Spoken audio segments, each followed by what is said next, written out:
আসসালামু আলাইকুম। এই যে পুঁই শাক আপনারা দেখতে পাচ্ছেন, পুঁই শাক একটি জনপ্রিয় শাক যা খেলে আমাদের শরীরে রোগ প্রতিরোধ ক্ষমতা বাড়ায়। পুঁই শাকে ভিটামিন এ, ভিটামিন বি এবং ভিটামিন সি রয়েছে।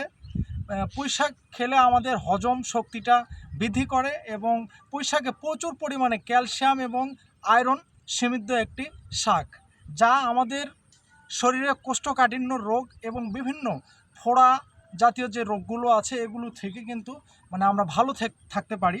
এবং শিশুদের ছোট থেকে বাড়ন্ত যে বয়সটা, এই বয়সে আমরা যদি এই পুঁই শাকটা যদি খাওয়াতে পারি, তারা শারীরিক গঠন থেকে খুব সুন্দরভাবে তারা বেড়ে উঠতে পারে কোনো রোগ সমস্যা ছাড়া।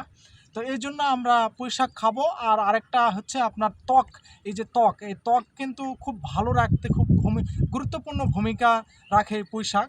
তো এই জন্য আমরা পুঁই শাক খেতে পারি ইনশাল্লাহ। তো আমার ভিডিওটি এই পর্যন্তই। আপনারা ভালো থাকবেন, সুস্থ থাকবেন। আসসালামু আলাইকুম।